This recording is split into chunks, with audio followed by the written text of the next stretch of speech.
عدنان احمد صاحب سوال پوچھتے ہیں کہ روزے کی نیت کب کرنی چاہیے۔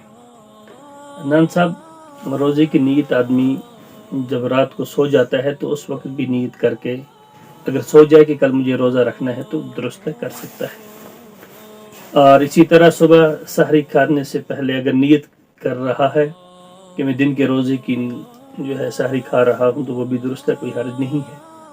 اور اگر کوئی بھول جائے کوئی شخص تو وہ نصف النہار سے پہلے بھی نیت کر سکتا ہے۔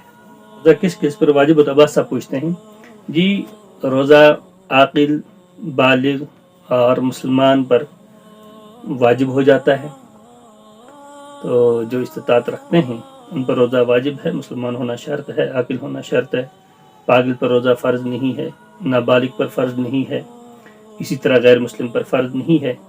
تین شرطیں پائے جانا بہت ضروری ہے۔ اسی طرح عامر لون صاحب پوچھتے ہیں کہ کن کن لوگوں کو روزہ توڑ دینا جائز ہے۔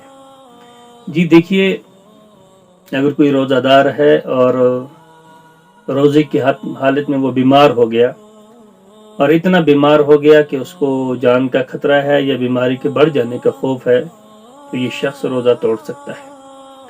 اسی طرح اگر کوئی سفر کی حالت میں ہے اور مسافر ہے، سفر میں ہے اور اس کو روزہ رکھنا اگر دشوار ہے تو یہ روزہ توڑ سکتا ہے، کوئی حرج نہیں ہے۔ اسی طرح کوئی عورت ہے اور روزے سے تھی لیکن اس کو روزے کے دوران حیض شروع ہو گیا تو وہ عورت بھی روزہ توڑ سکتی ہے، بالکل اس کی اجازت ہے۔ اسی طرح اگر آپ کا کچھ اور مقصود ہو پوچھنا تو آپ پوچھ سکتے ہیں۔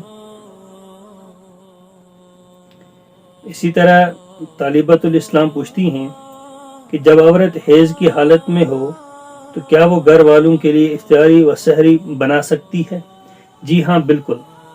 اگر عورت حیض کی حالت میں ہے تو اس کو اپنے آپ کو پاک رکھنا ہے، ناپاکی کا خیال رکھے کہ کہیں کوئی ناپاکی ہاتھ وغیرہ میں نہ لگی رہے، اپنے آپ کو پاک رکھ کر اس حال میں وہ سحری بھی بنا سکتی ہے اور افطاری وغیرہ کا بھی انتظام کر سکتی ہے، کوئی حرج نہیں ہے۔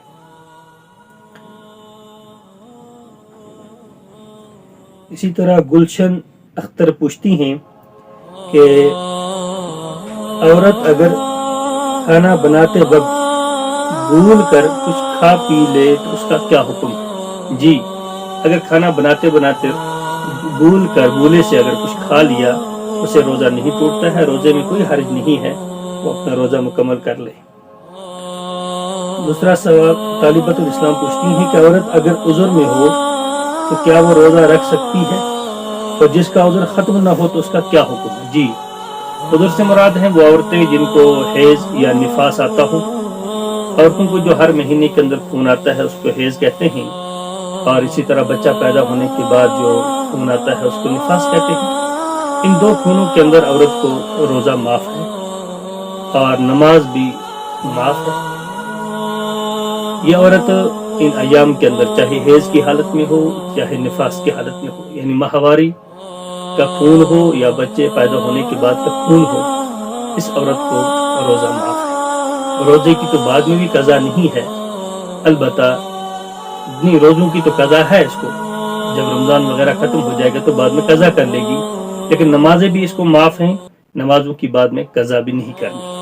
اس عورت کے لیے یہ حکم ہے کہ یہ عورت روزہ کھا سکتی ہے، روزہ رکھنا اس عورت کے لیے جائز تو نہیں ہے۔ ان ایام کے اندر حیض اور نفاس کے ایام میں روزہ رکھنا جائز نہیں ہے، البتہ رمضان کے گزرنے کے بعد جب بعد میں پاک ہو جائے گی تو روزوں کی قضا کرے گی۔ نمازیں بھی اسے معاف ہے ان ایام میں، لیکن نمازوں کی بعد میں قضا نہیں کرنی۔ اسی طرح سوال ہے کہ اگر عذر مسلسل ہو، ختم نہ ہو تو کیا حکم ہے، لگاتار عذر رہے؟ دیکھیے، اگر کسی عورت کو حیض کا خون شروع ہوا تھا یا نفاس وغیرہ، لیکن وہ مدت تک ختم نہیں ہوا، جیسے حیض کے اندر زیادہ سے زیادہ 10 دن ہیں اور نفاس میں زیادہ سے زیادہ 40 دن ہیں، ایک عورت ہے اور اس کو ان دنوں کے بعد حیض آ گیا تھا اور 10 دن کے بعد بھی ختم نہیں ہوا ہے، تو یہ عورت اپنے عادت کے جو ایام تھے اتنے دن تو اس کو روزے معاف ہیں، اس کے بعد جو ہے اسی حال کے اندر یہ روزہ رکھتی رہے گی، بعد میں یہ معذور کہلاتی ہے، اس کو ان کو استحاضہ کہتے ہیں، اس میں کوئی حرج نہیں ہے اس کو ان کے وہ روزہ رکھ سکتی ہے، کوئی حرج نہیں۔ یہی حکم نفاس وغیرہ کا بھی ہے کہ اگر نفاس کی مدت 40 دن کو ہو جائے تو بعد میں پھر اس عورت کے لیے حکم یہی ہے کہ اگر 40 دن کے اندر اندر تھا تو حکم الگ رہے گا، اور 40 دن کے بعد ہو جائے تو پھر حکم اس کے لیے بدل جائے گا۔ مزید اگر کوئی سوال ہو تو آپ اس اعتبار سے پوچھ سکتے ہیں۔ اللہ پاک عمل کی توفیق دے دے۔ جزاک اللہ۔